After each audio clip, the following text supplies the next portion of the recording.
اللہ کا فضل ہے، ہم نے اس دھاندلی کا پردہ چاک کر دیا ہے۔ اب اس کی ایک مثال قرآن سے پیش کرتے ہوئے آگے اس کی تفصیل کے لیے پھر دوسرے حوالہ جات کی طرف جاؤں گا۔ اب دیکھیے قرآن مجید برہان رشید میں خالق کائنات جل جلالہ کا فرمان ہے، اور خالق کائنات فرماتا ہے، یہ آیت نمبر 62 ہے سورہ انفال رکوع نمبر 4، رب ذوالجلال کا فرمان ہے وَإِن يُرِيدُوا أَن يَخْدَعُوكَ فَإِنَّ حَسْبَكَ اللَّهُ هُوَ الَّذِي أَيَّدَكَ بِنَصْرِهِ وَبِالْمُؤْمِنِينَ۔ یہ قرآن، یہ ہمارا ایمان، ہمارے مسلک کی بنیاد شعر یا قصے پہ نہیں، رب کعبہ کی قسم اتنی پختگی فولاد میں نہیں جتنی ہمارے اعتقاد میں ہے، اور اتنی پختگی چٹانوں میں نہیں جتنی ہمارے ایمانوں میں ہے۔ یہ میں قرآن پیش کر رہا ہوں، سورج مغرب سے طلوع ہو سکتا ہے، ہماری دلیل کا کوئی جواب نہیں دے سکتا۔ رب ذوالجلال فرماتا ہے وَإِن يُرِيدُوا أَن يَخْدَعُوكَ، اور اگر وہ ارادہ کریں اے محبوب تجھے دھوکہ دینے کا، فَإِنَّ حَسْبَكَ اللَّهُ، بے شک محبوب تمہارے لیے اللہ کافی ہے۔ سارے بولو تمہارے لیے اللہ، تمہارے لیے اللہ، تمہارے لیے اللہ، اے توحید پرستو گونج پڑ جائے، تمہارے لیے اللہ کافی ہے۔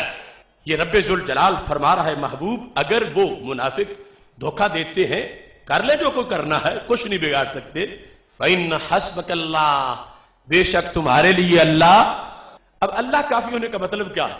شاید کوئی خوش ہو رہا ہو ہمارے والی تقریر انہوں نے بھی شروع کر دی، میں نے کہا نہیں، وہ اب ہمارے والی کرنا شروع ہو گئے، ہم تو اپنے بڑوں والی کر رہے ہیں شروع سے ہی۔ تمہارے لیے اللہ کافی ہے، اس کا ایک مطلب وہ ہے جو آج سٹیکر چھاپ کے مماتی بیان کرے، ایک مطلب وہ ہے جو سٹیکر چھاپ کے غیر مقلد بیان کرے، اور ایک مطلب وہ ہے جو عرش سے اترا ہے۔ حوصلہ رکھنا سنیو، ہم انہیں بھاگنے نہیں دیں گے۔ فَإِنَّ حَسْبَكَ اللَّهُ، بے شک محبوب تمہارے لیے اللہ کافی ہے۔ اللہ کے کافی ہونے کا مطلب کیا ہے؟ اللہ اپنوں کی نفی نہیں کر رہا، غیروں کی نفی کر رہا۔ محبوب اگر عبداللہ بن ابی ابن سلول تمہارا جھنڈا نہیں اٹھاتا تو کوئی بات نہیں، ابو بکر صدیق جو اٹھانے کے لیے موجود ہے۔ محبوب تمہارے لیے اللہ کافی ہے۔ برملا کہہ رہا ہوں، اللہ کافی ہے سے نفی ہے عتبہ کی، شیبہ کی، لات منات کی، عبداللہ بن ابی بن سلول کی، نہ نفی حضرت صدیق کی ہے، نہ حضرت فاروق کی ہے، نہ حضرت عثمان کی ہے، نہ حضرت علی کی ہے رضی اللہ تعالی عنہم، بلکہ اگلا حصہ آیت کا یہ واضح کرتا ہے هو الذی ایدک بنصرہ وبالمؤمنین، وہ اللہ وہ ہے محبوب جس نے تمہاری مدد کی، جس نے تمہاری، کیسے؟ دو طرح سے، بنصرہ اپنی مدد سے، وبالمؤمنین مومنین کی مدد سے۔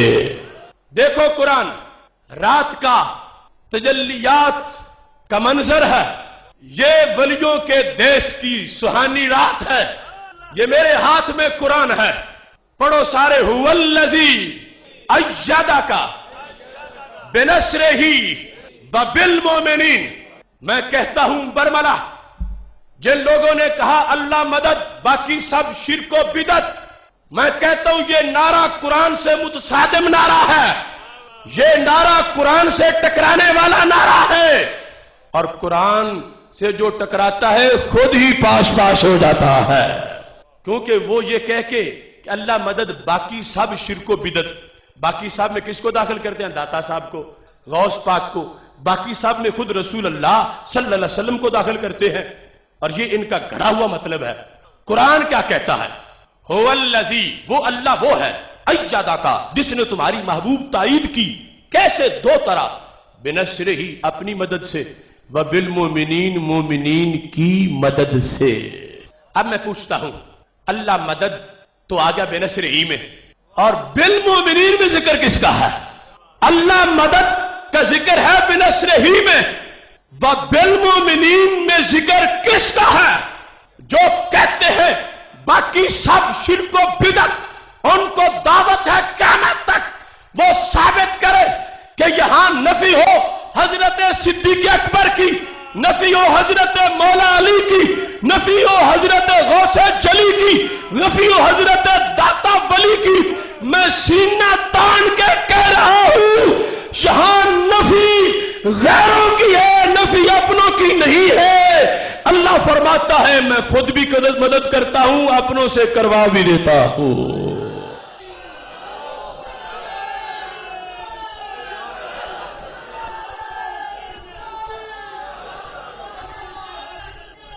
اس چیز کو اچھی طرح یاد کر لیجئے، اگر وہ طبقہ قرآن سے وَبِالْمُؤْمِنِينَ نہیں مٹا سکتا اور نہیں مٹا سکے گا تو پھر یہ عقیدہ بھی ہمارے سینوں سے نہیں مٹ سکتا۔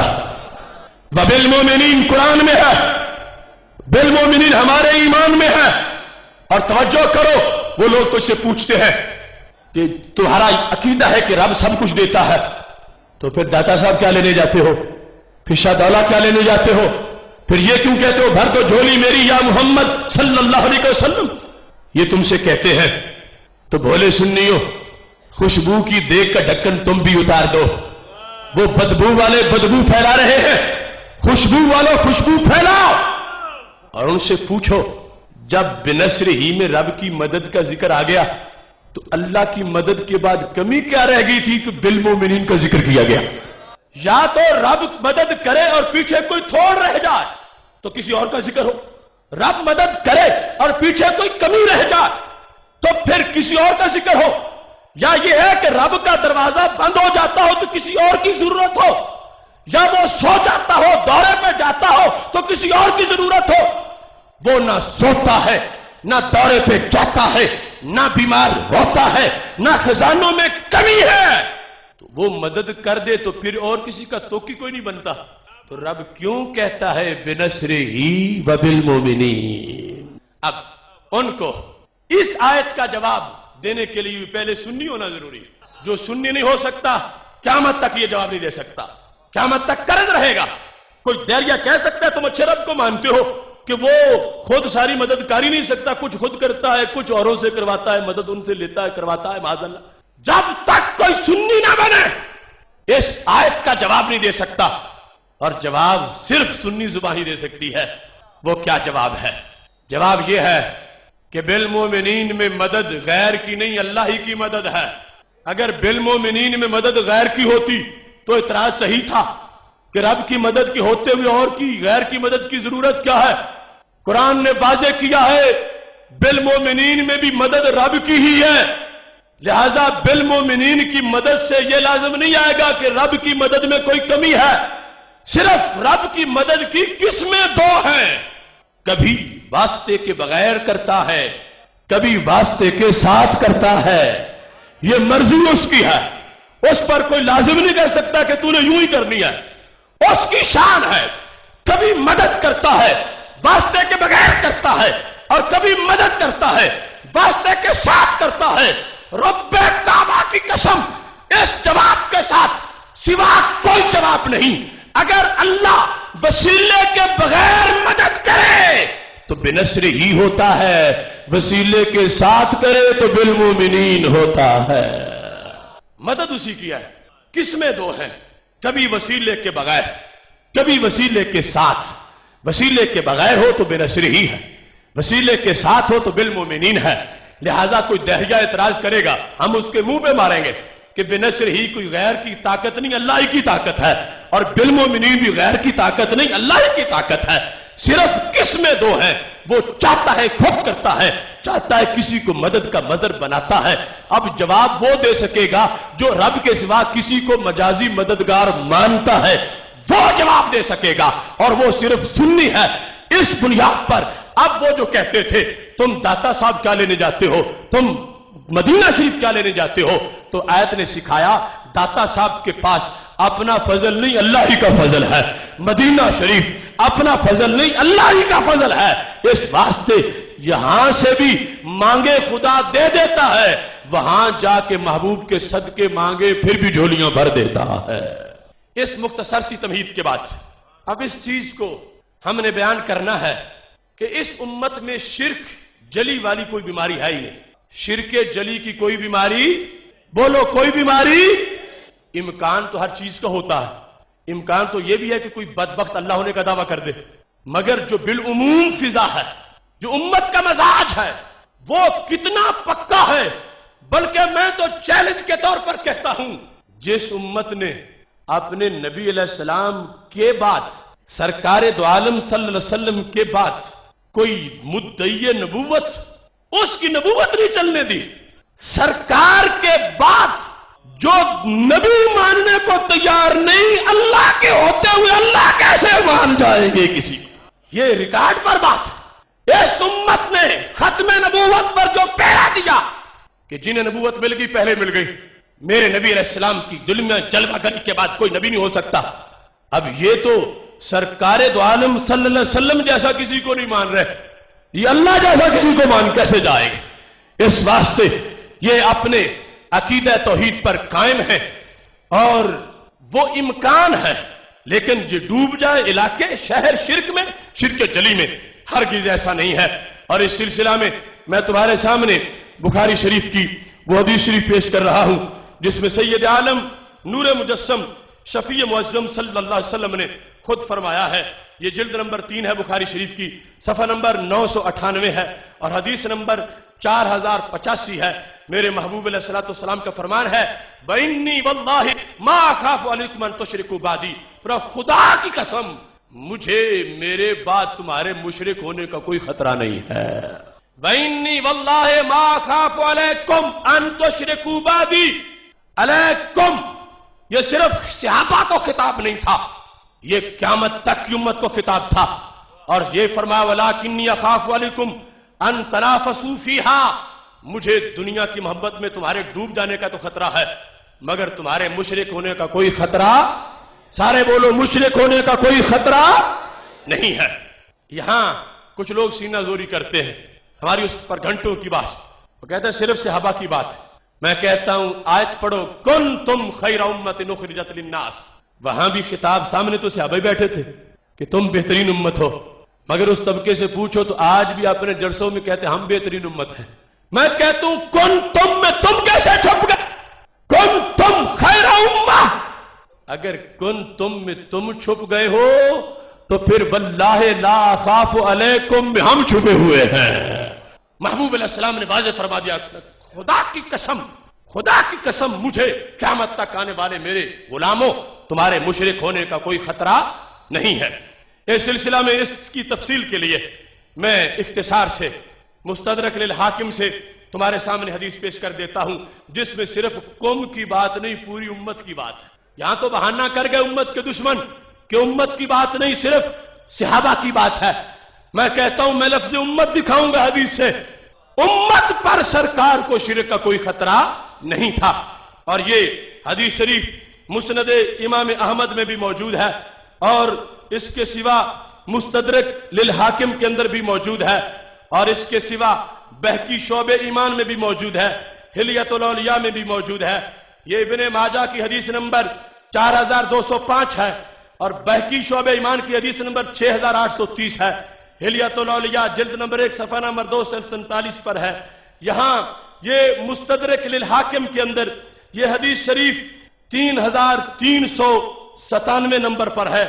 یہ دونوں کتابیں میرے ہاتھ میں ہیں، ایک ہاتھ میں مستدرک للحاکم ہے، دوسری میں مسند امام احمد بن حنبل ہے۔ سند کی ذمہ داری قبول کرتے ہوئے اہل گجرات تمہارے سامنے پیش کر رہا ہوں۔ امام حاکم نے اس کے آخر میں لکھا ھذا حدیث صحیح الاسناد، یہ صحیح الاسناد حدیث ہے، اس پر میرے پاس متعدد شواہد بھی موجود ہیں۔ اب دیکھو میرے محبوب علیہ السلام نے قیامت تک کے غلاموں کو حوصلہ بخشا اور قیامت تک کے غلاموں کی بات کی۔ اس حدیث شریف میں یہ ذکر ہے، حضرت عبادہ بن نصی کہتے ہیں دخلت علی شداد بن اوس رضی اللہ عنہ فی مصلاہ وہو یبکی، میں حضرت شداد بن اوس رضی اللہ تعالیٰ عنہ صحابی رسول اللہ علیہ السلام کے پاس گیا، وہ اپنی جائے نماز میں بیٹھے رو رہے تھے۔ فقلت یا ابا عبد الرحمن ما الذی یبکاک، میں نے پوچھا اے شداد روتے کیوں ہو؟ انہوں نے کہا حدیث سمعتہ من رسول اللہ صلی اللہ علیہ وسلم، ایک حدیث میں نے سرکار سے سنی ہے، اس کی وجہ سے میں رو رہا ہوں۔ فقلت وما ہوا، میں نے کہا وہ حدیث کون سی ہے؟ قال بینما انا عند رسول اللہ صلی اللہ علیہ وسلم میں سرکار کے پاس بیٹھا تھا، محبوب غمگین تھے، میں نے پوچھا محبوب غم کیوں ہے؟ تو نبی علیہ الصلوۃ والسلام نے فرمایا امر اتخوفہ علی امتی من بعدی، مجھے ایک چیز کا غم ہے، ایک چیز کا اتخوفہ علی امتی، صرف صحابہ کی بات نہیں، امت کی بات ہے، مجھے صحابہ کی بات نہیں امت کی بات ہے، اتخوف علی امتی، مجھے امت پر ایک چیز کا خطرہ ہے اور میں وہ سوچ رہا ہوں تو میں غمگین ہوں کہ جب وہ چیز آئے گی تو امت کا کیا حال ہوگا۔ اب توجہ رکھنا، یہاں لفظ کیا بولا گیا ہے؟ امت، اتخوف علی امتی، امت کا لفظ ہے، قیامت تک جتنے بھی آئیں گے سب پر امت کا اطلاق واضح طور پر ہوتا ہے۔ اب تھوڑا سا اس میں حوصلہ بھی رکھنا ہے، کہیں یہ نہ سمجھنا کہ یہ آگے مضمون کیا آ گیا ہے۔ میرے نبی علیہ الصلوۃ والسلام نے فرمایا مجھے اپنی امت پر ایک چیز کا خطرہ ہے، اس وجہ سے میں غمگین ہوں۔ حضرت شداد کہتے ہیں قل تو وما ہوا، محبوب کس چیز کا خطرہ، کس چیز کا خطرہ؟ تو میرے نبی علیہ الصلوۃ والسلام نے فرمایا الشرک، مجھے شرک کا خطرہ ہے اور شہوت خفیہ کا خطرہ ہے۔ کیا بولا؟ مجھے کس کا خطرہ ہے؟ سارے بولو، کہا کس کا خطرہ ہے؟ کس کا خطرہ ہے؟ شرک کا خطرہ ہے۔ اب جب میرے نبی علیہ السلام نے فرمایا شرک کا خطرہ ہے تو اب حضرت شداد جو کچھ پہلے پڑے ہوئے تھے آپس میں تعارض آ گیا کہ پہلے یہ ہے کہ مجھے تو کوئی شرک کا خطرہ ہے ہی نہیں، اور یہاں یہ ہے کہ مجھے امت پر شرک کا خطرہ ہے۔ لفظ امت ذہن میں رکھنا ہے، فوراً بات واضح ہو جائے گی۔ اب کہتے ہیں قل تو یا رسول اللہ صلی اللہ علیہ وسلم اتشرک امتوں کا من بعد کا، کہ یا رسول اللہ صلی اللہ علیہ وسلم کیا آپ کی امت آپ کے بعد شرک کرے گی؟ یہ سوال کر دیا صحابی نے، اگر وہ نہ کرتے آج ہم کہاں جاتے؟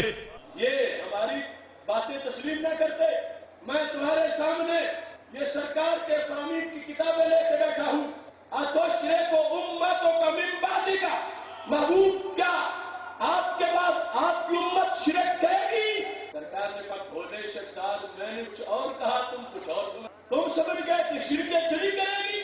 نہیں، میں شرک کچھ اور کہہ رہا ہوں۔ اب سنو، ابا انہم لا یعبدون شمس ولا قمر ولا شجر ولا حجر ولا حسن، فرمایا خبردار، بے شک قیامت تک میری امت نہ چاند کو پوجے گی، نہ سورج کو پوجے گی، نہ بت کو پوجے گی، نہ درخت کو پوجے گی، نہ پتھر کو پوجے گی، لیکن یراؤن الناس باعمالہم۔ اے شداد، جسے میں نے شرک کہا وہ ریاکاری ہے، ریاکاری میری امت میں آ جائے گی، یعنی شرک خفی آ جائے گا، شرک جلی نہیں آئے گا۔ تو یہاں لفظ امت ہے، لفظ امت کے لحاظ سے میرے نبی علیہ السلام نے واضح فرما دیا، یہ میرے ہاتھ میں حدیث شریف ہے، فرما انہم لا یعبدون شمس ولا قمر ولا وسن ولا حجر، یہ سرکار پوری امت کے بارے میں ضمانت دے رہے ہیں، میری پوری امت چاند نہیں پوجے گی، پوری امت سورج نہیں پوجے گی، پوری امت پتھر نہیں پوجے گی، پوری امت بت نہیں پوجے گی۔ فرمایا پھر میں نے شرک کسے کہا؟ سرکار کہتے ہیں میں شرک اس کو کہہ رہا ہوں کہ وہ ریاکاری کریں گے، ان میں ریا آ جائے گا، یراؤن الناس باعمالہم، ریا کریں گے۔ تو حضرت شداد کہتے ہیں میں نے کہا یا رسول اللہ الریا شرک ہوا، کیا ریا بھی شرک ہے؟ قال نعم، تو میرے نبی علیہ السلام نے فرمایا ہاں ریا بھی شرک ہے۔ اب دیکھو سوال و جواب سے بات پکی ہو گئی۔ شرک کی دو قسمیں ہیں، ایک ہے شرک جلی، ایک ہے شرک خفی۔ شرک جلی کے بعد بندہ امت نہیں رہتا، شرک جلی کے بعد بندہ مسلمان نہیں رہتا، شرک جلی کے بعد اس کی بیوی اس کے نکاح سے نکل جاتی ہے، مگر شرک خفی جو ریا ہے اس سے بندہ مشرک نہیں بنتا۔ شرک خفی ریا سے بندے کی بیوی نکاح سے نہیں نکلتی۔ تو میرے نبی علیہ السلام نے واضح فرما دیا کہ جو میں نے فرمایا تھا انی واللہ ما اخاف علیکم ان تشرکوا بعدی، کہ مجھے میرے بعد تمہارے مشرک ہونے کا کوئی خطرہ نہیں ہے، اس سے مراد ہے شرک جلی۔ اور جہاں کہہ رہا ہوں کہ مجھے امت پر شرک کا خطرہ ہے، اس سے مراد ہے شرک خفی۔ اور یہی ہمارا اعلان ہے کہ اس امت کی بیماری شرک جلی نہیں، ریاکاری ہے، حب دنیا ہے، اس کے خلاف جہاد ضروری ہے، لیکن اس سے پہلے یہ لازم ہے کہ امتی امتی رہے گا، مشرک نہیں بنے گا، امتی امتی رہے گا، کافر نہیں بنے گا، امتی امتی رہے گا، اور پھر دنیا کی محبت کے لحاظ سے اس کا علاج کیا جائے گا۔ تو ببانگ دہل امتی کے لفظ نے یہ واضح کر دیا کہ میرے نبی علیہ السلام کو قیامت تک امت میں بت پرستی والے شرک کا کوئی خطرہ نہیں تھا، ریاکاری کا خطرہ تھا، اور اس کو تسلیم کیا جا رہا ہے، اور اس کے خلاف جہاد لازم ہے۔ لہذا جو بغلیں بجا رہے تھے کہ وہ صرف صحابہ کی بات ہے، بعد والوں کی بات نہیں، میں نے 5 حوالوں سے سند کی ذمہ داری کے ساتھ یہ واضح کر دیا ہے کہ میرے نبی علیہ السلام کو امت پر شرک جلی کا، بت پرستی کا، چاند پرستی کا، شجر پرستی کا کوئی خطرہ نہیں تھا۔ خطرہ تھا تو ریاکاری کا خطرہ تھا، جو بیماری آئی ہوئی ہے، لیکن اس کی وجہ سے بندہ مرتد نہیں ہوتا، پھر بھی مسلمان ہی رہتا ہے۔ اس چیز کو تھوڑا سا مزید وضاحت سے بیان کرتے ہوئے، تاکہ کہیں تم کسی چوک میں کھڑے ہو تمہیں تو اپنی جگہ سے جنبش نہ دے سکے۔ لوگ یہاں سے لے کے نجد تک جو لٹریچر چھپتا ہے اس میں ایک حدیث شریف پیش کرتے ہیں، اس حدیث شریف میں یہ پیش کرتے ہیں کہ قیامت سے پہلے پھر شرک ہوگا، کچھ قبیلے لات عزا کی بندگی شروع کر دیں گے۔ کس کی بندگی؟ لات عزا کی۔ تو ہمیں کہنے لگے وہ لوگ، دیکھو تم کہتے ہو کہ شرک خفی ہے، شرک جلی نہیں، لات عزا کی بندگی تو شرک جلی ہے، تو پھر امت میں شرک جلی آ جائے گا۔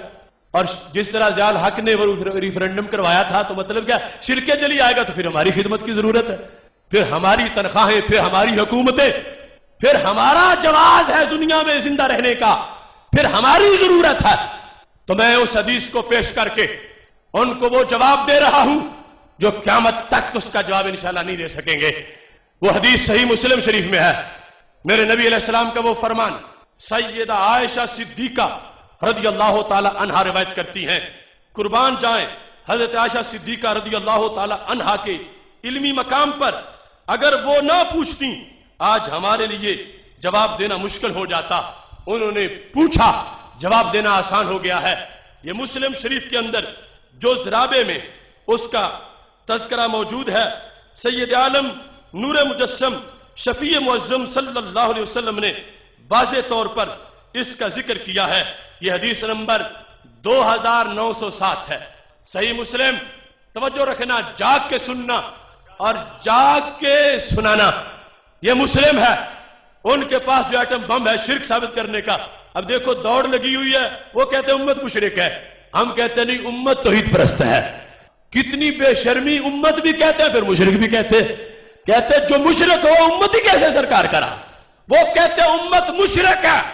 ادارہ صراط مستقیم کی تحریک یہ ہے، امت مشرک نہیں، امت توحید پرست ہے۔ اس واسطے ہماری کتابیں چھپ گئیں، عقیدہ توحید اور امت توحید، عقیدہ توحید کی نگہبان۔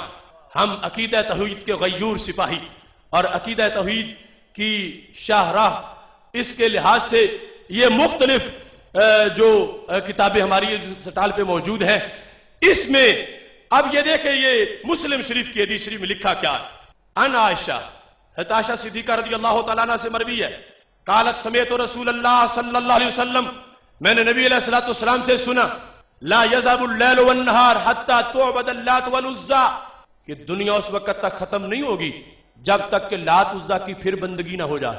یہ لفظ ہے حدیث، لا يذهب اللیل والنہار حتی تعبد اللات والعزى، کہ رات دن نہیں جائیں گے، یعنی قیامت نہیں آئے گی یہاں تک کہ پھر لات اور عزا کی بندگی شروع ہو جائے۔ تو کہنے لگے لات عزا کی بندگی تو شرک جلی ہے، تو پتہ چلا یہ امت پھر مشرک ہو جائے گی۔ تم کہتے ہو کہ شرک نہیں ہے، ہمیں وہ کہتے ہیں، اور کہتے ہیں ہم کہتے ہیں شرک ہے، وہ جو ہم سے ڈائلاگ کر رہے ہیں تو اپنی دلیل یہ پیش کر کے خوش ہے، دیکھو شرک ثابت ہو گیا۔ ہمارا جواز، ہماری حکومتوں کا جواز کہ امت میں شرک ہے، ہم اس کا علاج کر رہے ہیں، یہ ہمیں تانے دینے لگے۔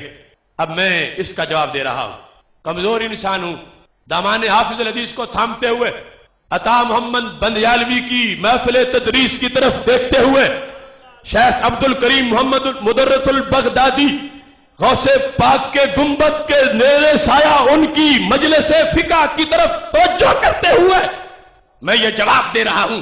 کیا جواب ہے؟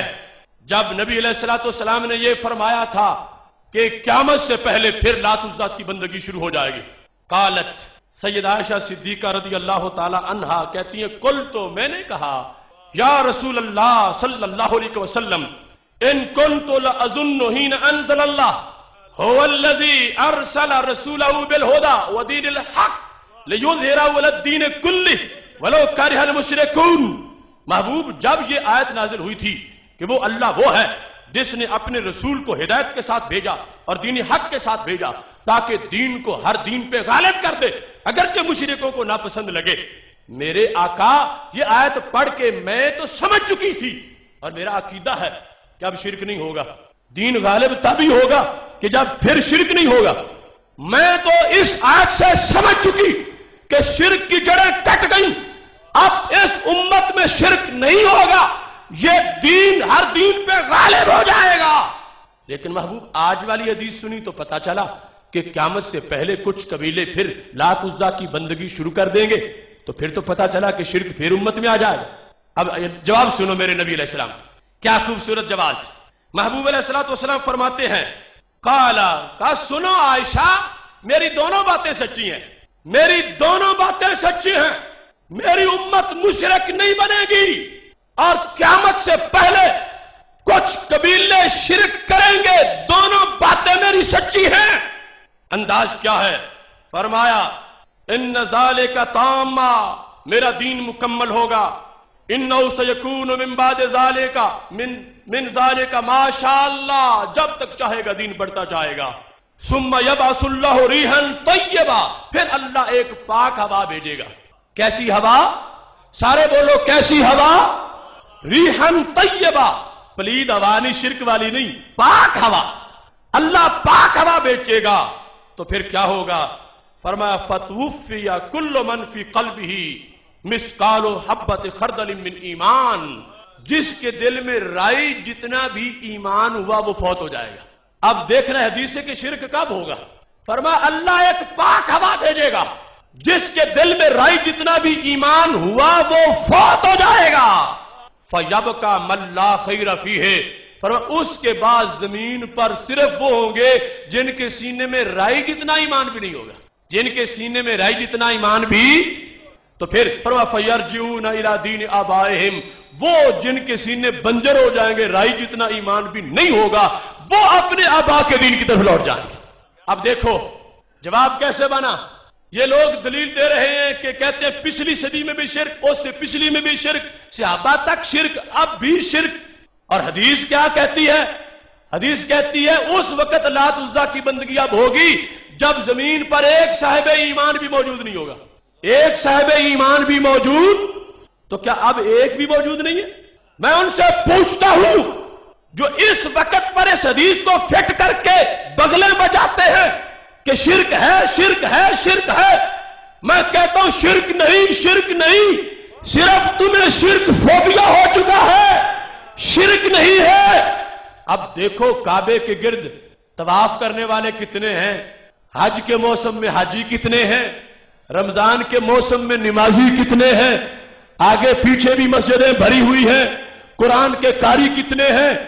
وہ جس میں شرک کا ذکر کیا گیا کہ آ جائے گا وہ تب ہے جب امت نہیں ہوگی، جب ایک بھی صاحب ایمان موجود نہیں ہوگا، اس وقت پھر شرک آئے گا۔ اس وقت کچھ قبیلے جن کے دل میں لا خیر فیہ رائی جتنا بھی ایمان نہیں، وہ لات عزا کی طرف لوٹیں گے۔ یہ امت اپنی عمر پوری کر چکی ہوگی، لہذا میرے نبی علیہ السلام نے فرمایا عائشہ گھبرانے کی بات نہیں، میرا دین غالب ہو کے رہنے والا ہے۔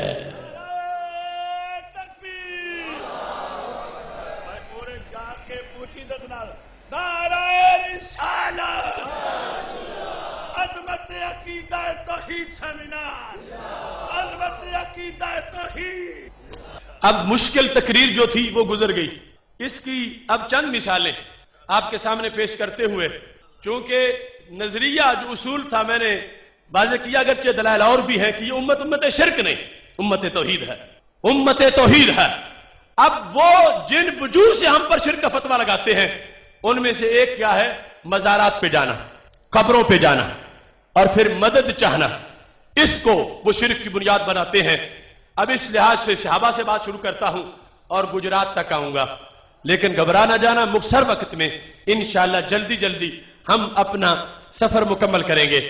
اس سلسلہ میں مصنف ابن ابی شیبہ یہ میرے پاس موجود ہے، اس کے علاوہ فتح الباری شرح بخاری موجود ہے۔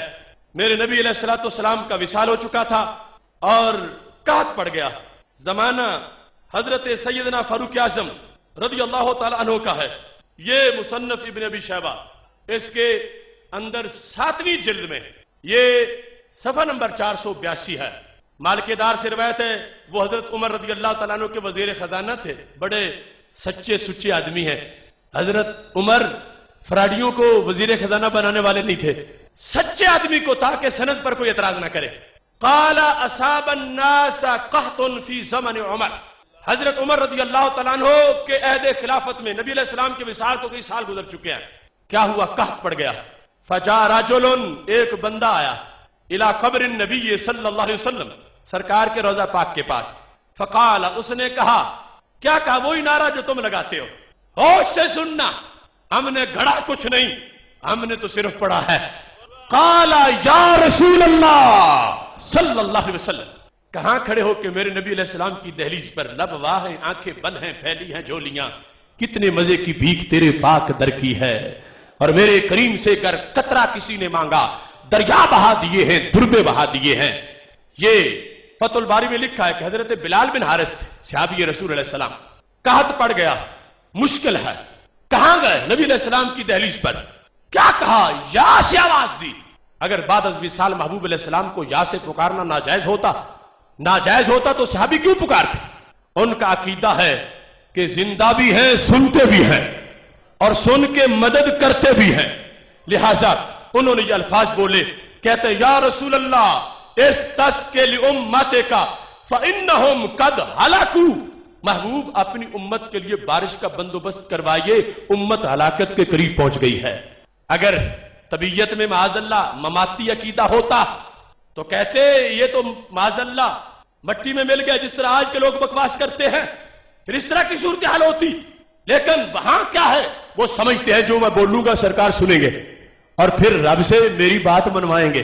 یا رسول اللہ صلی اللہ علیہ وسلم استسقِ لِأُمَّتِكَ فَإِنَّهُمْ قَدْ هَلَكُوا، اپنی امت کے لیے بارش چاہیے، امت ہلاکت کے قریب پہنچ گئی ہے۔ یہ جو کہتے ہیں مدینہ شریف کیا لینے جاتے ہو، میں پوچھتا ہوں بلال بن حارث کو مسجد حرام نظر نہیں آتی تھی؟ حضرت بلال بن حارث کو پتا نہیں تھا اللہ ہر جگہ سے سنتا ہے؟ کیوں گئے ہیں وہاں پر؟ میرے نبی علیہ السلام کی دہلیز پہ جا کے کھڑے ہو گئے اور کہتے کیا مدد چاہتے ہیں؟ مدد اس تسقِ، محبوب آپ مانگیے، آپ مانگیے، لِأُمَّتِكَ، اپنی امت کے لیے۔ مانتے ہیں کہ آپ بھی امت کے نگہبان ہوئی ہیں۔ استسقِ لِأُمَّتِكَ فَإِنَّهُمْ قَدْ هَلَكُوا، امت ہلاکت کے قریب مشکل میں ہے، محبوب آپ بارش کا بندوبست کیجئے۔ فَأَتَى الرَّجُلَ فِي الْمَنَامِ، میرے نبی علیہ السلام اس بندے کی خواب میں تشریف لے گئے۔ فَقَالَ لَهُ، اور اسے کہا، ائْتِ عمر، جاؤ عمر کے پاس، فَأَقْرِئْهُ السلام، عمر کو میرا سلام کہو، وَأَخْبِرْهُ، ان کو خبر دو، أَنَّكُمْ مسقون، کہ ان کو بارش برسا دی جائے گی، غم کی کوئی بات نہیں، عمر کو جا کے بتا دو۔ اب دیکھو اس حدیث شریف کو ذکر کرتے ہوئے فتح الباری شرح بخاری جلد نمبر 1 کے اندر انہوں نے اس میں تفصیل کے ساتھ اس کو ذکر کر کے یہ کہا، کہتے ہیں کہ وہ بندہ کون تھا؟ ہوا بلال بن الحارث المزنی، احد الصحابہ تھے۔ وہ بندہ ایک صحابی تھا، تو صحابی کا عقیدہ کے بعد اجوی سال یا کے ساتھ آواز دے رہے، اور پھر یہ حدیث کیسی ہے اس کے بارے میں انہوں نے فتح الباری کے اندر یہ واضح لکھا اور یہ کہا کہ روا ابن ابی شیبہ تھا باسناد صحیح، اسناد صحیح سے اس کو ذکر کیا، اسناد صحیح۔ چلو میرے امام اسقلانی کا یہ نسخہ ان کو کام نہیں دیتا تو اپنے ابن کثیر کا نسخہ لے لے، یہ البدایہ والنہایہ، اس کے اندر یہ بات موجود ہے، یہی چیز ذکر کی گئی ہے کہ میرے نبی علیہ الصلوۃ والسلام کے وصال کے بعد ایک شخص وہاں پہ حاضر ہو گیا دعا مانگنے کے لیے۔ یہ دیکھو یہ سامنے وہ حدیث شریف ہے، یہ اس کا صفحہ نمبر 98 ہے، اور کہتا ہے جا رجل الى قبر النبی صلی اللہ علیہ وسلم فقال یا رسول اللہ صلی اللہ علیہ وسلم استسق اللہ لامتک فانهم قد هلكوا فاتاه رسول اللہ صلی اللہ علیہ وسلم فی المنام. سرکار خواب میں تشریف لے آئے. اس کے بعد لکھ کے کیا کہتا ہے، ھذا اسناد صحیح. یہ ابن تیمیہ کا شاگرد ابن کثیر البدایہ میں قبر شریف پر کھڑے ہو کر سرکار سے مدد مانگنے والے صحابی کی اس حدیث کو کہتا ہے یہ اسناد صحیح ہے. اور پھر یہاں رجل کی بات ہے. کچھ لوگ کہتے ہیں کہ آدمی تھا، پتہ نہیں کیسا تھا، چونکہ بلال بن حارث کا نام تو ایک جگہ پر ہے، باقی جگہ آدمی تھا. ہم نے اس پر تحریری مناظرہ کیا، تقریباً 10 سال گزر گئے، آج تک وہ جواب نہیں دے سکے. میں نے اصول حدیث کے مطابق کہا کہ جس وقت رجل کو کوئی چیک کرنے والا نہ ہو پھر تو ہماری ذمہ داری ہے کہ ثابت کریں رجل کون ہے. اور اگر رجل کا چیکر حضرت عمر بن خطاب بیٹھا ہو تو پھر ہماری ذمہ داری نہیں، ذمہ داری عمر بن خطاب کی ہے. اگر حضرت عمر بن خطاب رجل کو کلیئر کر دے تو اب اس رجل کو عدالت میں کوئی نہیں کھڑا کر کے مجرم ثابت کر سکتا، کیونکہ وہ رجل جب آ کے انہوں نے حضرت عمر رضی اللہ تعالیٰ عنہ سے یہ بات کہی تھی تو حضرت عمر رضی اللہ تعالیٰ عنہ نے یہ نہیں کہا کہ تم قبر شریف پہ گئے کیوں ہو، تم نے یا رسول اللہ کیوں کہا، تم نے مدد کیوں مانگی. ان میں سے کوئی جملہ حضرت عمر رضی اللہ تعالیٰ عنہ نے نہیں بولا، بلکہ رجل نے یہ کہا عمر بارش کی خوشخبری بھی آئی ہے اور سرکار نے تمہارے نام ایک چٹھی بھی بھیجی ہے، سندیشہ بھی بھیجا ہے. وہ کیا کہ علیکا بالکیس، علیکا بالکیس، عمر ہوشیار ہو کے خلافت نبھاؤ، بیدار ہو کے خلافت نبھاؤ. اب یہ جملے جب حضرت عمر رضی اللہ تعالیٰ عنہ نے سنے تو یہ نہیں کہا کہ پتہ نہیں تم نے دیکھا بھی ہے سرکار علیہ السلام کو، پتہ نہیں وہ آئے بھی ہیں، یعنی تم مجھے دھمکیاں دے رہا ہے اور میری جواب طلبی کر رہا ہے، پتہ نہیں تو سچا ہے یا جھوٹا ہے کیسا. نہیں، حضرت عمر نے جو ہی سنا کہ سرکار نے پیغام بھیجا ہے علیکا بالقیس، ہوشیار ہو کے خلافت نبھاؤ، تو حضرت عمر بول پڑے یا رب ما آلو الا ما جزت عنہ، اے میرے اللہ پوری طاقت لگا کے جگر پگھلا کے خلافت نبھاؤں گا، کوئی کسر نہیں چھوڑوں گا. تو حضرت عمر کا فوراً جواب دینا اس بات کی دلیل ہے کہ رجل پکا تھا. اس بات کی دلیل ہے کہ حضرت عمر نے مانا کہ باقی سرکار نے اس کی بات کو سنا، باقی نبی علیہ السلام اس کے خواب میں آئے اور حضرت عمر جواب دے کر مہر صداقت لگا رہے ہیں. میں نجد کے گنجے پتھروں تک کے بچوؤں کو دعوت دے رہا ہوں، حضرت عمر کے میرٹ پر جو اتر جائے پورا، اب دنیا کی کوئی طاقت اس رجل پر اعتراض نہیں کر سکتی. سیدنا عمر رضی اللہ تعالی عنہ اگر ریجیکٹ کرتے تو ہم دلیل نہ بناتے، انہوں نے ریجیکٹ نہیں کیا، بارش باقی ہو گئی. حضرت عمر کو جو پیغام دیا گیا تھا انہوں نے اس پیغام پر لبیک کہا اور کہا خدا کی قسم کوئی کسر نہیں چھوڑوں گا، پوری طرح خلافت نبھاؤں گا. تو پتا چلا کہ یہ عقیدہ کہ سرکار بعد از وصال سنتے ہیں، مدد کرتے ہیں، خواب میں آ جاتے ہیں، احوال کو جانتے ہیں، یہ ہم نے گھڑا نہیں، یہ صفہ سے عقیدہ چل کے آیا ہے. اس سلسلہ میں جہاں تک خود قبور کے لحاظ سے اور مزارات کے لحاظ سے بات ہے، وہ بھی ہمارے اوپر بہت بڑا الزام ہے کہ انہوں نے روزے بنائے ہوئے ہیں، یہ کیا ہوا ہے، وہ کیا ہوا ہے. یہ میرے ہاتھ میں تاریخ مدینہ شریف ہے، ابن شبہ جلد نمبر 1 ہے. اس کے اندر یہ لکھا ہے میرے محبوب علیہ السلام کی زوجہ محترمہ حضرت ام حبیبہ رضی اللہ تعالیٰ عنہ، ان کے بارے میں یہ لکھا ہے، یہ دور صحابہ کی، میں قبر شریف پر بنی ہوئی عمارت کی بات کر رہا ہوں، دور صحابہ کی. لکھا ہے لما حفر عقیل ابن ابی طالب فی دارہ بئرا، جب حضرت عقیل جو حضرت علی رضی اللہ تعالیٰ عنہ کے بھائی ہیں، حضرت عقیل رضی اللہ تعالیٰ عنہ نے اپنی حویلی میں کنواں کھودا، واقع علی حجر منقوش، تو نیچے سے ایک پتھر نکل آیا، مکتوب فی، جس میں لکھا ہوا ہے قبر ام حبیبہ تھا. پتھر نیچے سے نکلا جس پتھر پہ لکھا ہوا قبر ام حبیبہ تھا رضی اللہ تعالی عنہا. یہ نہیں ہے کہ یہ 14ویں صدی والے کسی دکاندار نے کسی قبر کی تختی پر لکھ دیا ہے، میں تو دورے صحابہ کی بات کر رہا ہوں. ام المومنین کی قبر ہے، حضرت ام حبیبہ رضی اللہ تعالی عنہا کا نام پتھر پہ لکھا ہوا تھا. اور قبر کھودنے والے حضرت عقیل ہیں، کہتے ہیں فدافن عقیل البئر، حضرت عقیل نے کنواں بند کر دیا کہ یہاں تو عظیم امی آرام فرما ہے، ام المومنین ہیں، کنواں بند کر دیا، وَبَنَا عَلَيْهِ بَيْتًا، اور اس جگہ پہ کمرہ بنا دیا۔ بنا علیہ بیتا، سارے بولو بنا علیہ، بنا علیہ بیتا۔ پہلے تو کنواں بنانا چاہتے تھے، لیکن پھر قبر شریف بند کر کے اوپر سے وہاں کمرہ بنا دیا۔ اور راوی جو ہے یزید بن صاحب، وہ کہتے ہیں فَدَخَلْتُ ذَلِكَ الْبَيْتَ، میں اپنی آنکھوں سے داخل ہوا دیکھنے کے لیے اس گھر میں، اس کمرے میں، فَرَأَيْتُ فِيهِ ذَلِكَ الْقَبْرَ، مجھے حضرت ام حبیبہ کی قبر نظر آ گئی۔ حضرت ام حبیبہ رضی اللہ تعالی عنہا کی قبر پر کمرہ بنایا صحابی رسول اللہ علیہ وسلم، دورے سے آباوے، اور کسی نے شرک کا فتویٰ نہیں لگایا۔ اس واسطے جہاں تک قبور اور پھر ان سے مدد کا تعلق ہے، میں اختصار سے اب وہ چند باتیں آپ کے سامنے عرض کرتے ہوئے بات کو ختم کر رہا ہوں۔ یہ ذہبی نے سیر اعلام نبلاء میں لکھا ہے، ایک بہت بڑے محدث ہے جن کا نام محمد بن منقدر ہے، یہ جلد نمبر 6 ہے میرے ہاتھ میں، اور بات کن کی کرنے لگا ہوں؟